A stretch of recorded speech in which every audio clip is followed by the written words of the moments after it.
고용보험법이에요. 고용보험법인데 여기가 이제 근로기준법 다음으로 내용도 좀 많고요. 그 다음에 기억해야 될 것도 상대적으로 많아요. 한번 보면 일단요, 고용보험법 같은 경우에는요, 법의 목적 이런 것들이라고 하기보다는 고용보험이 어떠한 구조로 생겨먹었는지를 잘 아시는 게 중요해요. 이걸 이해해야지만 나머지 고용보험법 디테일한 사안들을 거의 다 적용해서 이해할 수 있어요. 뭐가 중요하다고요? 고용보험법이 어떠한 구조로 생겼는지를 잘 파악하시는 게 중요합니다.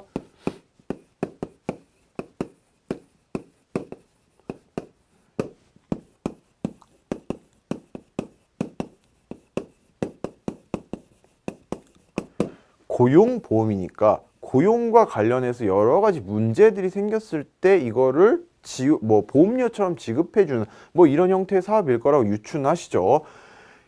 크게 봤을 때는요, 한 4가지 정도로 나눠볼 수가 있고요. 지금 가장 잘 아시는 게 실업급여일 거예요. 실업급여. 고용보험에는 여러 가지 사업이 있습니다. 실질적으로는 여러 가지 사업이 있지만 지금 이 강의를 들으시는 분들이 가장 잘 알고 계신 사업은 요걸 거예요. 실업급여. 이게 뭐예요? 잘은 모르지만 내가 정확히 배운 적은 없어서 잘은 모르지만 대충 어떤 느낌인지는 아시죠? 내가 비자발적으로 실업 상태에 빠졌을 때 내가 월급을 받지 못해서 생활에 공공함이 있으니 뭐 하는 거예요? 고용보험에서 나 죽지 말라고 최소한의 생계비를 주는 게 실업급여다, 이렇게는 알고 계실 거예요. 근데 사실 정확한 표현은 아닙니다. 실업급여는요, 2가지로 나누어져요. 정확히는 구직급여와 그 다음에 취업 촉진수당 이란 걸로 나눠집니다.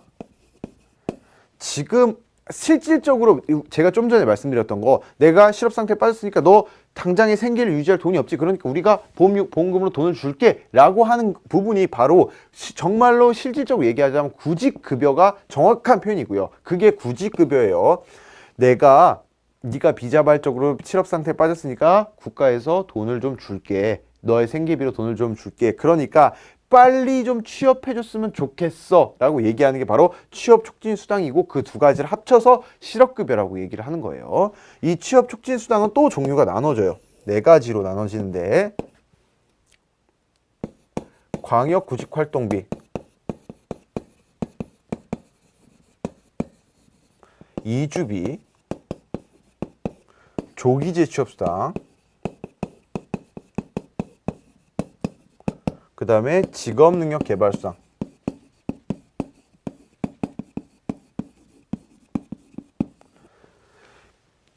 이렇게 나눠집니다. 다시 한번 정리를 하자면 실업급여는 2가지로 나눠지고요. 구직급여 같은 경우에 뭐라고요?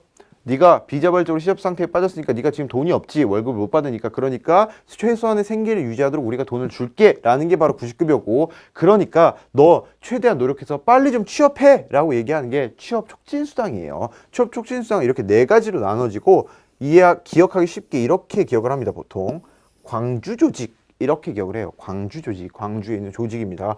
광역구직활동비는요, 그러니까 취업을 하려면은 내가 근거리에 살 수 있지만 또 멀리 나갈 수도 있잖아요. 멀리 가려면 뭐가 들어요? 차비, 교통비, 식비 이런 것들이 들잖아요. 그런 것들에 대한 지원이고요. 이주비, 내가 정말 교육훈련을 받거나 취업을 위해서 거주를 변경하는 경우, 거주를 변경할 때 뭐 들어요? 이사비 들잖아요. 이사비를 주는 거고요. 그다음에 조기재취업 수당은 뭐냐면 내가 아직도 이 구직급여를 받을 수 있는 기간이 좀 남았어요. 구직급여는 일정한 기간이 있어요. 받을 수 있는 기간들이 뒤에서 보면 아실 거예요. 소정근로 일수라고 해서 내가 그걸 받을 수 있는 날이 있는데, 내가 예를 들어 한 150일 정도 구직급여를 수급할 수 있어요. 한 5개월가량. 근데 내가 한 1개월만 받고 나 빨리 취업했어요. 그럼요, 기특하잖아요. 얼마나 기특해요. 그러니까 인센티브를 주는 게 바로 빨리 취업했으니까 준다라고 해서 조기재취업수당이고요. 그 다음에 직업능력개발수당, 직업능력개발 훈련 받는데도 돈 들어갑니다. 그렇죠? 이런 거에 대한 수당 지급이에요. 그리고요,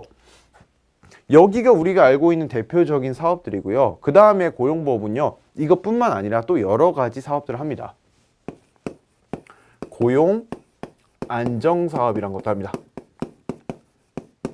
고용 안정사업 뭐예요?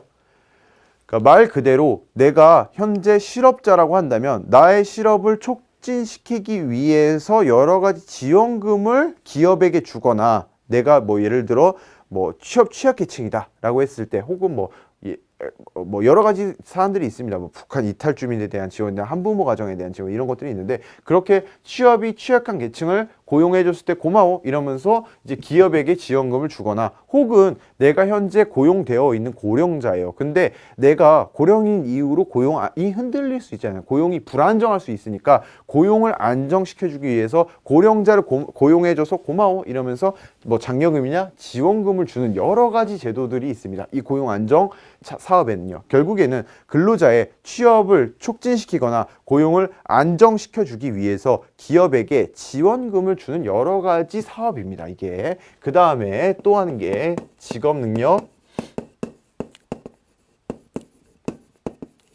개발 사업입니다. 이거는 뭐 말 안 해도 아시겠죠. 근로자나 사업주가 우리 회사의 근로자들의 직업 능력을 개발시키고 싶어요. 혹은 내가 개인적으로 나의 어떤 직무 능력을 향상시키고 싶은데 뭐 여러 가지 지원들이 필요하죠. 학원비라든지 이런 것들, 그런 것들 지원해 주는 사업이고요. 그 다음에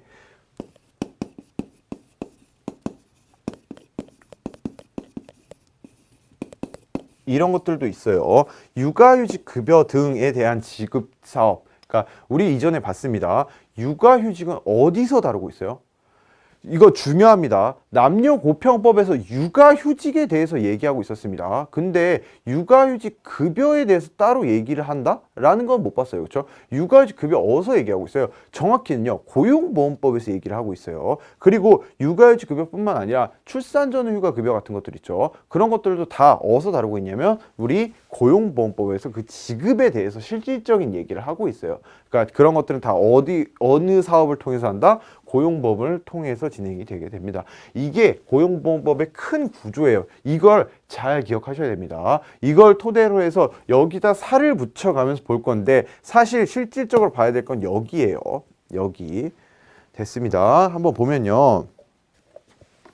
1번 목적을 보면 여태까지 우리가 봤던 내용들이 다 나옵니다. 고용보험 시행을 통하여 실업의 예방, 고용 촉진, 근로자의 직업 능력 개발 향상을 꾀하고 그 국가의 직업지도, 직업 소개 기능을 강화하며 여기까지가 뭐예요? 우리가 위에서 봤던 고용 안정, 직업 능력 개발 사업을 통해서 할 거고요. 그 다음에 근로자가 실업한 경우에 생활에 필요한 급여를 실시하여 이게 뭐예요? 실업급여 중에서도 구직급여에 해당하는 내용일 거고요. 그 다음에 근로자의 생활 안정과 구직 활동을 촉진한다라는 내용은 뭐예요?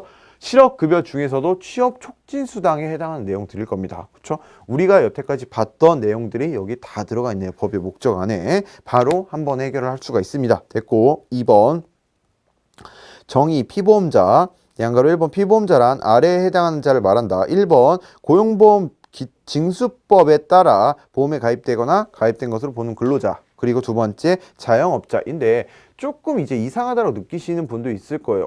우리가 노동관계 법률을 배우고 있는데 여태까지 배웠던 게 자영업자는 노동관계 법률에서 보호한 대상자가 아니지 않느냐? 자영업자는 근로자가 아니잖아. 뭐 당연한 내용입니다. 근데 우리나라가 좀 산업구조가 특이하다고 해요.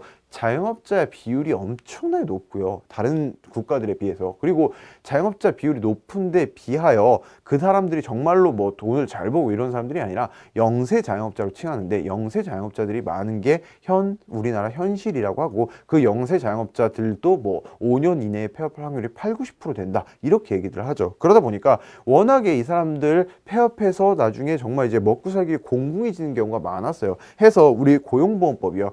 최소한 이런 것들 좀 보호해 주자라는 차원에서 자영업자 여기다 최근에 껴 넣어줬어요. 됐고요. 됐고 양가로 2번 이직이란 피보험자와 사업주 사이의 고용관계가 끝나게 되는 것을 말한다. 이직이란 뭐라고요? 고용관계가 끝나게 되는 것. 해고를 당했든 뭐 권고사직을 당했든 뭐 정년으로 이직하든 뭐 다 뭐다? 어쨌든 붙었다가 떨어지는 모습을 뭐라고 한다고요? 이직이라고 표현한대요. 고용보험법상. 양가로 3번 실업이란 근로의 능력과 근로의 의사와 능력이 있음에도 불구하고 취업하지 못한 상태에 있는 것을 말한다. 뭐는 있어야 된다는 얘기예요. 실업자라고 얘기를 하려면 근로의 의사와 능력은 있어야 된다는 얘기예요. 아시겠죠? 그것도 없으면 최소한의 실업자로 보지도 않고 어떤 고용보험법이나 이런 것들을 통해서 보호하지도 않습니다. 됐고, 양가로 4번 실업의 인정이란 직업 안정이 장이 수급 자격자 실업한 상태에서 적극적으로 직업을 구하기 위하여 노력하고 있다는 것을 인정하는 것을 말한다. 이거는 지금 봐도 이해 안 되실 테니까 그냥 읽고 넘어가시고요. 양가로 5번 보수란 소득세법에 따른 근로소득에서 비과세 근로소득을 뺀 금액이요. 과세에서 그러니까 근로소득 얼마를 벌었냐, 월급 예를 들어 200이다라고 했을 때 거기서 비과세를 잡아주는 경우가 있습니다. 소득세법에서. 이거는 과세하지 않겠다는 내용인데, 대표적으로 뭐 식대보조비 나 뭐 차량 유지비, 육아 보조비 이런 것들이 있습니다. 만약에 그런 것들이 있다. 200만 원 월급이 토탈에서 200인데 그중에 뭐 30만 원이 비과세다라고 한다면 뭐가 보수는 얼마다? 170만 원이겠죠. 됐고요.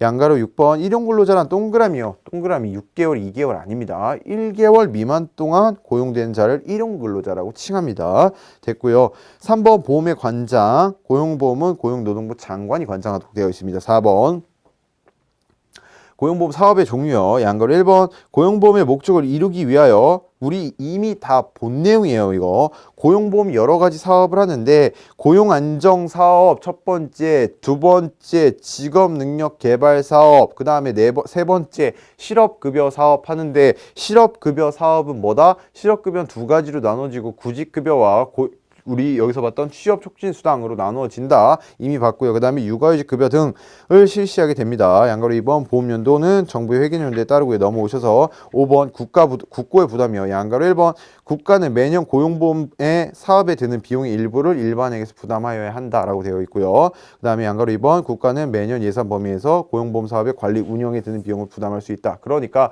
고용보험에 직접적으로 드는 비용은 부담해 줘야 되는 거고요. 국가가. 그 다음에 간접비, 관리비 같은 거는 부담해 줄 수도 있고 안 줄 수도 있는 겁니다.